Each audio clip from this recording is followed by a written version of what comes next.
nggak kena kan. Ya itu menjadi suatu bahan kajian ayah pada saat itu. Apa yang salah? Ada rasa melawan diri sendiri dulu, ada rasa takut terhadap situasi lingkungan, karena lingkungan ini kan kita tidak paham ini. Ada rasa ragu-ragu, nanti aku bahasane kecakot ulo dipangan macan, kan kayak gitu. Dalam pengerjaan tersebut santet itu harus berkolaborasi dengan iblis.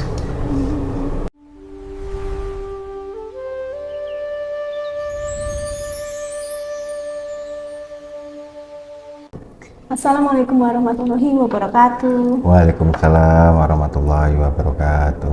Jumpa lagi di channel Java Kembang. Hari ini kita akan membahas tentang pengakuan dari Mas Dedi tentang pelaku spiritual masalah untuk santet. Sebelum kita bertanya-tanya kepada beliau ya, jangan lupa untuk subscribe, like, dan komen ya. Cerita bagi-bagi dong tentang dulunya ayah pernah melakukan yang namanya ritual santet. Seperti apa? Assalamualaikum warahmatullahi wabarakatuh.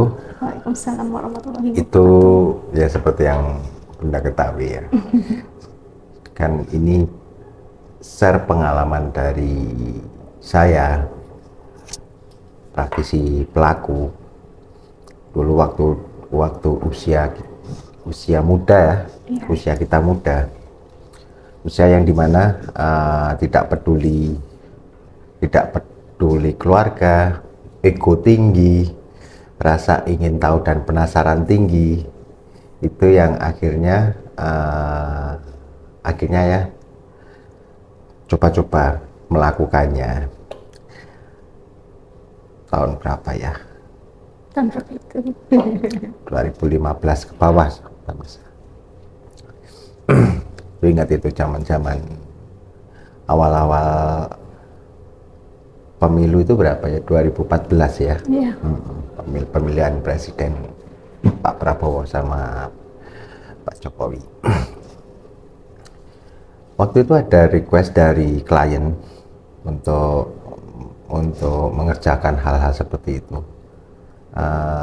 yang dimana itu menyakiti, itu kan sesuatu yang belum pernah ayah lakukan pada saat itu. Ayah terima tawaran itu, pekerjaannya, terus saya kerjakan itu, melakukan itu, tidak berhasil. Ya tidak berhasil, ayah anggap pada saat itu merasa kayak kegagalan. Ini apa yang salah? Secara SOP-nya udah benar, tapi kok ada yang salah, kenapa ya kok nggak berhasil, nggak sakit, nggak kena, istilahnya kalau bahasanya konten YouTuber sulap merah itu, nggak kena kan. Ya itu menjadi suatu bahan kajian ayah pada saat itu. Apa yang salah? Ya akhirnya ya dengan rasa kecewa, tarik lagi. Lanjut ya nih? Lanjutlah. Itu kan belum berhasil. Pasti kan namanya manusia mencoba lagi kan. Terus ada klien nggak lagi yang datang? Jadi ayah di situ tuh sebelum menerima itu ayah coba-coba sendiri. Pada satu titik akhirnya menemukan formula SOP, cara mengerjakan, tutorial cara mengerjakan yang baik dan benar, kan bahasanya seperti itu pemirsa. Ini pengalaman ya, share pengalaman dari saya. Terus saya mencoba melakukannya itu.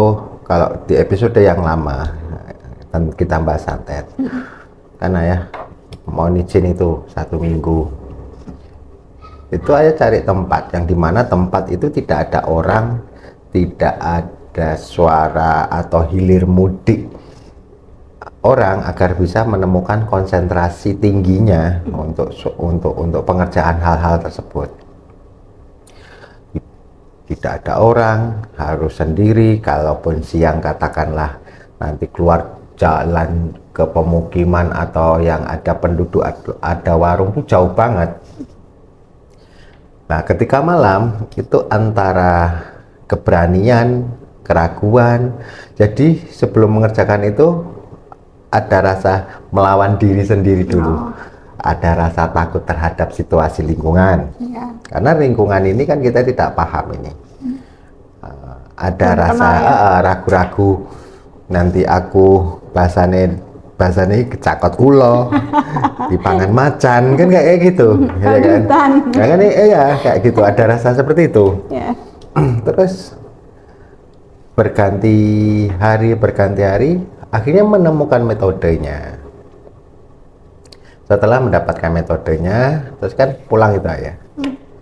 Pulang, terus menghubungi klien yang kemarin. Yang kemarin gagal Yang atau? gagal kemarin. Ya masih berlaku, terus akhirnya jalankan. Udah semua peralatannya udah ya bawa, apa yang menjadi alat-alat ritual udah ya bawa. Saya meninggalkan, mohon istilahnya aku dengan diriku dan ilmuku, kan seperti itu. Kembali lagi ke tempat. Dalam pengerjaan tersebut, santet itu harus berkolaborasi dengan iblis, jin yang paling kuat. Nggak bisa kita, ini boneka ya, cucuk rame gini, Nggak jadi. nggak kesakitan ya kan, nggak terjadi apa-apa. Ini katakanlah ini medianya, ini kita harus berkomunikasi dulu sama jinnya atau iblisnya. Aku mau nyerang cabang bayinya A, lahir sekian, tanggal sekian, nama sekian, bin ini, saya dapat itu. Nanti setelah ini perjanjian, jin ini nanti masuk ke tubuh. Ini udah lupa akan istri, anak, orang tua, saudara, aku, diriku, ilmuku, dan targetku.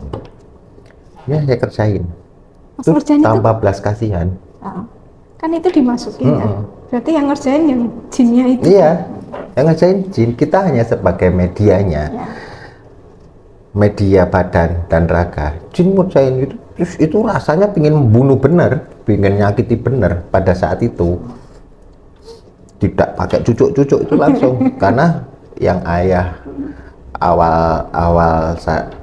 awal pertama kali nyoba gitu tuh, itu posisinya kan kayak boneka, harus saya masukkan hati ayam hitam, ayam Cemani.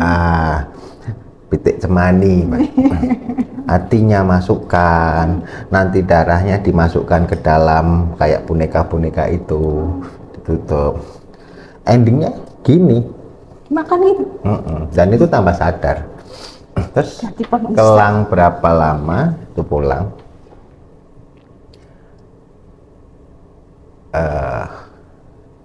klien bilang berhasil menyakiti roboh. Nyawa tergantung yang bikin hidup ya pemirsa. Tapi poinnya yang pada saat itu pengalaman saya, kita ini kalau di suatu divisi ataupun agen, kita ini agen sniper yang tidak boleh ketahuan. Kita mau, kalau sniper kan gitu, target A, kita jam sekian kan, orang nggak boleh tahu. Iya, benar. Bahkan teman kita sendiri nggak tahu kalau kita ini agen snipernya, intel snipernya. Jadi pelaku atau dukun santet itu tidak akan mungkin ngomong, Aku pelaku santet gitu. aku pernah nyantet, malam ini tak santet, ku pastikan kamu kena. Itu sama aja seperti malam ini aku akan menembakmu. Iya. Kan konyol. Dukun itu mencari titik eh, company profilnya, dalam arti fotonya, tanggal lahirnya, mana titik kelemahannya, elemen apa yang harus Serang, ya. diserang dulu, kan seperti itu. Baru nanti kita cari itu jin yang terkuat atau iblis yang terkuat. Ada keberadaannya di gunung, di laut. Jin di tengah kota nggak ada. Jadi jin-jin kuburan itu nggak kuat. Malah dia minta pertolongan, istilahnya kan seperti itu. Doain. Jin-jin penguasa, jin-jin siluman penguasa. Itu kolaborasinya sama itu. Jadi pekerjaan santet itu sesuatu yang berisiko tinggi. Pelakunya mempunyai bahasanya seperti ini. Karena itu masih muda ya. Iya. Bahasa orang kakas anak, orang kakas bojo, orang kakas dulur, wong tua, atau bahasanya seperti itu. Iya. Masih egonya Aku tinggi, ya. diriku, aku bisa. Makanya kalau kita cari pelaku praktisi spiritual, katakanlah spesialis santet atau apa, umur di atas 50 up ataupun Ada, ya? 45 up, saya pastikan dia nggak mau. Karena dia tahu resikonya, bukan apa yang menjadi requestnya, tapi terhadap dirinya dan keluarga keturunannya. Pasti itu nanti kalau jika ada yang nekat nih, usia 40 up atau 45 up lah, dia pelaku memang spiritual bagian santet, pastikan itu mungkin nggak ada keluarga atau cuma dia sendiri atau bagaimana ya. Kalau dia masih melakukan praktek untuk santet, Kalau dia masih melakukan itu, pada saat itu dia fine-fine aja. Tapi pada saat dia melakukan, SOP yang harus dilupakan. Aku tidak mempunyai istri, aku tidak mempunyai anak, aku tidak mempunyai saudara, keluarga, orang tua. Aku dengan diriku, aku dengan keilmuanku, dan aku dengan targetku. Kan sama. Ya. Kalau kita lihat dari disitulah hantaran energi atau benda energi yang menghantam itu pasti kena. Tapi kalau istilahnya masih ingat, nanti istriku pulang nanya aku nggak ya, kemana, dari mana, masih ingat sepersekian detik, energinya buyar. langsung itu. Buyar. Karena tingkat kesadaran kita, tingkat kesadaran manusia kita kan seperti itu. Itu akhirnya berusaha, manusia kan tetap Iya. mempunyai sisi positif dan negatif. Padahal dalam eksekusi itu melupakan sisi positif, menguatkan energi 100% negatifnya, karena kita akan berkolaborasi dengan iblisnya, elemen iblis, elemen unsur jinnya yang ada yang kuat, kita cari-cari dulu. Nggak mungkin kuntilanak atau pocongan kita berkolaborasi untuk mengerjai, nggak bakal bisa. Itu kayak gitu. Jadi setelah saya memahami itu, akhirnya saya langsung kayak memprotek diri, banyak ritual, banyak laku, banyak pembersihan, pensucian, dan itu segera saya tinggalkan. Ya, Jadi kalau ada dukun santet ngerjain, nanti ketemu aku malam, kamu nonsen. dipastikan Karena saya pelakunya. Iya. Pelakunya ya bahasanya kalau berhasil dan tidak, saksinya hanya ayah, Allah, sama jin yang besok membantu, kan seperti itu. iya. Jadi sama kalau kita lihat makanya kayak kejadian etnis zaman dahulu, ada kejadian di Nusantara ini, di Kalimantan, Oh, iya. suku itu banyak korbannya, Iya. yang disinyalir itu jalan sendiri atau Iya, apa. benar. Pertanyaannya siapa pelakunya? Nggak ada yang Kan nggak mungkin. saya. Karena itu memang ahli sniper, pasti dia bersembunyi. Orang negara aja sniper nggak boleh diketahui kok, kan Iya. seperti itu cara metode dukun santet seperti itu. Kalaupun ada makanya kalau apa namanya yang apa di YouTube terkenal itu konten-konten itu disantet nggak bisa, disantet nggak bisa, nggak ada orang yang mau nyantet ngomong. Iya, benar. Jangan bilang aku nggak bisa disantet. Iya. Ini untuk para pemirsa di sini bahwasanya hal-hal seperti itu ada. Tapi sekarang kemampuan ketajamannya atau eksekusi tepat sasarannya, apalagi di kota ya, di kota-kota besar pastikan sulit. Begitu dia di dalam ruangan studio kedap suara, pasti pikirannya ini nanti ada apa, nggak jadi. Berarti harus cari tempat yang benar-benar mendukung ya. Cari tempat yang mendukung, berkolaborasi dengan energi gaib yang ada di tanah Jawa ini ataupun ada di Nusantara ini apa. Itu pun kayak kita datangkan artis toh itu. Oh iya, benar. Jin iblis itu kan kita seperti datangkan artis ibu kota yang biayanya mahal. Ubo rampenya, sesajinya kan mahal itu. Kan seperti itu. Kalau kita datangkan yang paling kuat dari pulau luar Jawa katakanlah seperti itu, mintanya kan macam-macam sampai itu wujud energi, bukan metafisik yang berupa energi pembicaraan gaib ya pemirsa, tapi sampai itu terwujud energi murni iblisnya, itu membutuhkan suatu ritual yang benar-benar kuat. Jadi orang-orang seperti itu kalau di di Afrika yang sampai terkenal vudunya, karena mereka tidak memikirkan apa-apa. Oh ya benar. Ritualnya benar-benar antara alam, situasi mendukung. Iya, kalau di sana memang situasi itu masih mendukung ya. Kayak sekarang banyak rumah udah. Apa ya? Kalau ada pengakuan aku bisa menyantet, aku bisa menyakiti orang, selama dia tinggal di kota, selama dia masih pun desa pun ada wifi, ada tersambung, susah. Dia harus menyingkirkan diri dia dari energi manusia karena akan berkolaborasi dengan iblis yang ada di sekitarnya. Kan kayak gitu. Ini pengakuan yang sesuatu yang bagi ayah ini harus ini kan sampah ini. Iya.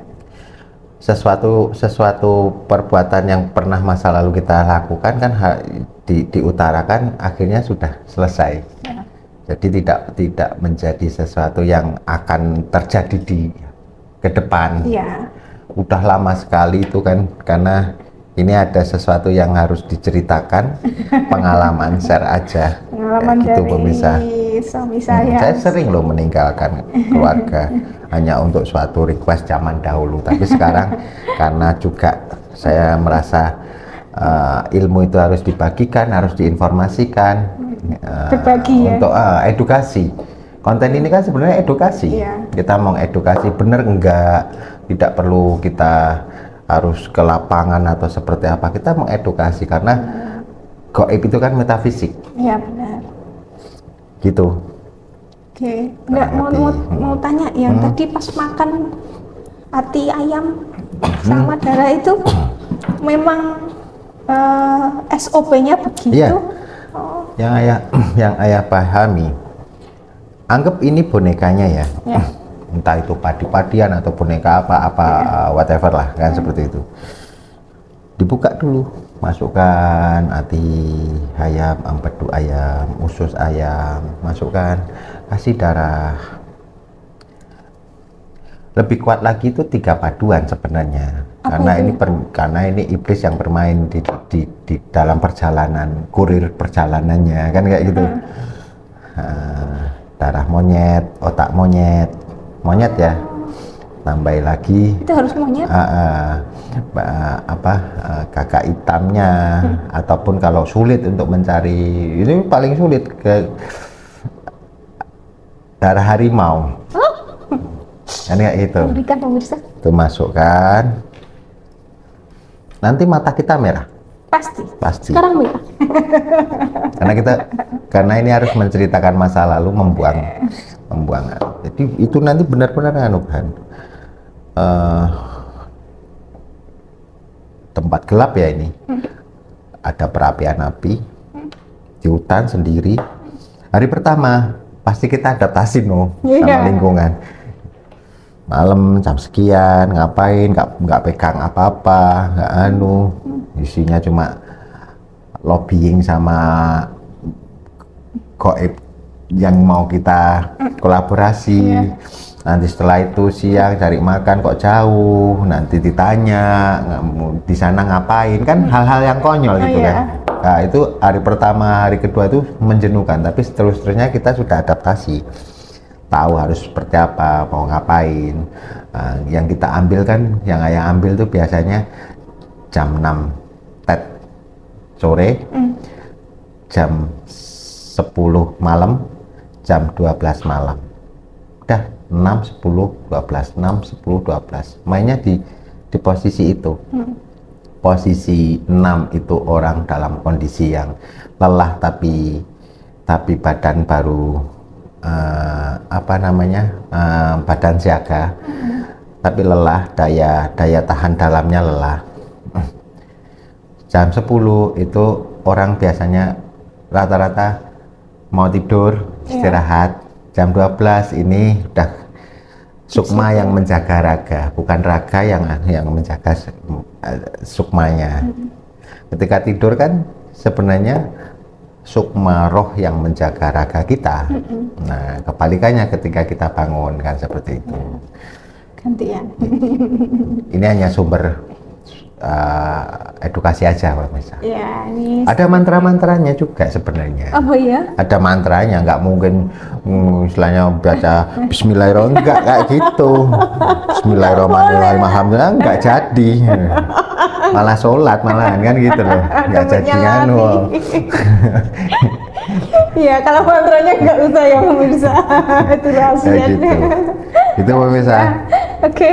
Ya. Saya kira cukup ya. Nah, Paling nggak kita sudah mendengar dari suami saya tentang santet. Terima kasih telah menyaksikan channel Java Kembang. Assalamualaikum warahmatullahi wabarakatuh. Waalaikumsalam warahmatullahi wabarakatuh.